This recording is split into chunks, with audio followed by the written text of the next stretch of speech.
आज के दौर में अधिकांश लोग मानव मूल्यों के ह्रास के लिए कलयुग को ही जिम्मेदार मानते हैं। ऐसे में जब भी कभी इस तरह की बातें सामने आती है तो लोग कहते हैं कि ये सारा कलयुग का प्रभाव है। पर क्या आप जानते हैं कि हमारे धर्मशास्त्र में कलयुग के अंत के बारे में क्या कहा गया है?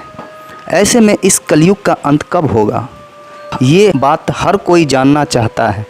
कलयुग के अंत के संबंध में सनातन धर्म के कई ग्रंथों के इसके लक्षणों के बारे में बताया गया है। पौराणिक ग्रंथों में युग का मान अलग अलग है।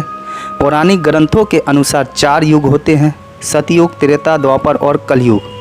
कहते हैं कि कलयुग में पाप अपने चरम सीमा पर होगा। वर्तमान में कलिकाल अर्थात कलयुग चल रहा है। ग्रंथों में इस युग में क्या क्या होगा और क्या घटेगा स्पष्ट लिखा गया है।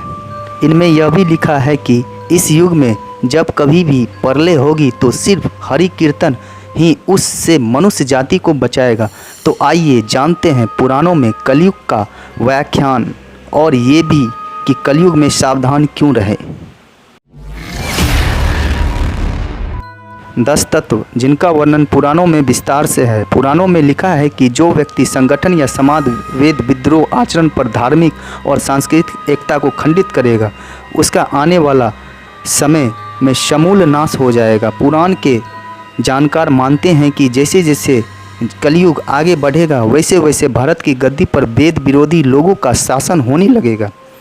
ये ऐसे लोग होंगे जो जनता से झूठ बोलेंगे और अपने कुर्तों द्वारा एक दूसरे की आलोचना करेंगे और जिनका कोई धर्म नहीं होगा।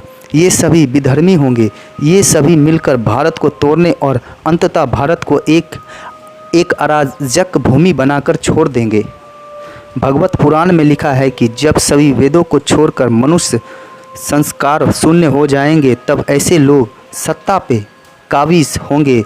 ये सब के सब परले सिरे से झूठे, अधर्मी और स्वल्प दान करने वाले होंगे। दूसरे की स्त्री और धन हथियाना लेने में ये सदा उत्सुक रहेंगे। ना तो इन्हें बढ़ते देर लगेगी और ना घटते। इनकी शक्ति और आयु छोटी होगी। राजा के भेष में ये मलेच्छ ही होंगे। छोटी बातों को लेकर ही ये क्रोध के मारे आग बबूला हो जाएंगे। वे लूट खसोट कर अपनी प्रजा का खून चूसेंगे। जब ऐसा शासन होगा तो देश की प्रजा में भी वैसा ही स्वभाव, आचरण, भाषण की वृद्धि हो जाएगी। राजा लोग तो उनका शोषण करेंगे ही, आपस में वे भी एक दूसरे को उत्पीड़ित करेंगे और अंततः सबके सब नष्ट हो जाएंगे।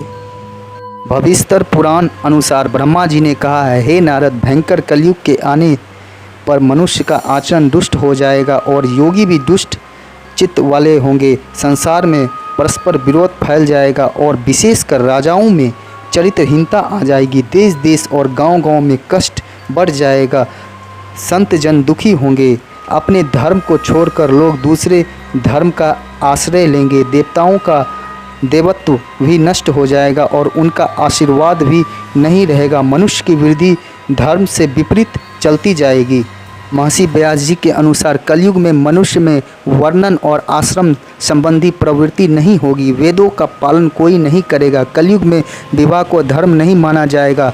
शिव गुरु के अधीन नहीं रहेंगे। पुत्र भी अपने धर्म का पालन नहीं करेंगे। कोई किसी भी कुल में पैदा क्यों ना हुआ हो, जो बलवान होगा वही कलयुग में सबका स्वामी होगा। सभी वर्णों के लोग कन्या बेचकर विवाह करेंगे।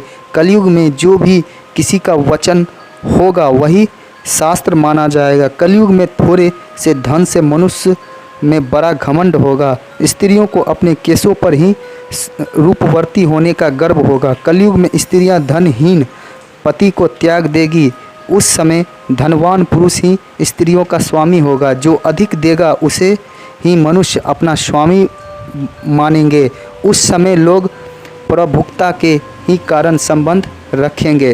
द्रव्य राशि घर बनाने में ही धन समाप्त हो जाएगी। इससे दान पुण्य के काम नहीं होंगे और बुद्धि धन के संग्रह में ही लगी रहेगी। सारा धन उपभोग में ही समाप्त हो जाएगा। कलयुग की स्त्रियां अपनी इच्छा के अनुसार आचरण करेगी। हाव भाव विलास में ही उनका मन लगा रहेगा। अन्याय से धन पैदा करने वाले पुरुषों में उसकी आसक्ति होगी।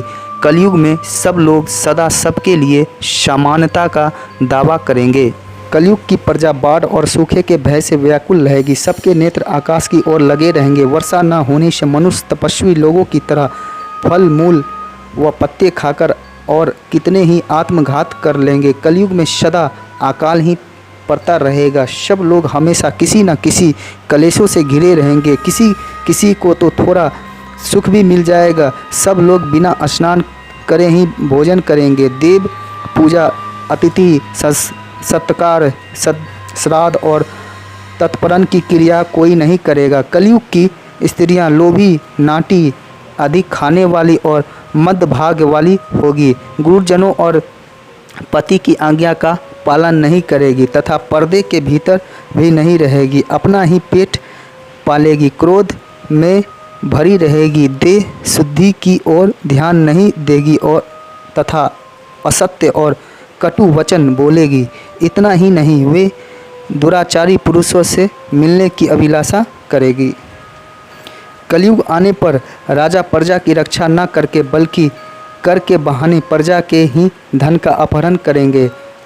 अधर्म मनुष्य संस्कारहीन होते हुए भी पाखंड का सहारा लेकर लोगों को ठगने का काम करेंगे। उस समय पाखंड की अधिकता और अधर्म की वृद्धि होने से लोगों की आयु कम होती चली जाएगी।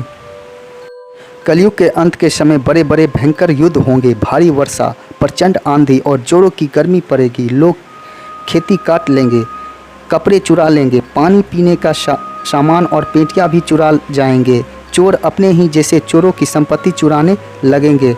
हथियारों की हत्या होने लगेगी। लोगों की आयु भी कम होती जाएगी। यह भी कहा जाता है कि कलयुग में एक समय ऐसा आएगा जब सभी मनुष्य स्त्रियों के अधीन होकर जीवन व्यतीत करेंगे। पाप का बोलबाला चारों ओर होगा। मनुष्य सात्विक जीवन की जगह तामसी जीवन जीने में विश्वास करेगा। धन्यवाद।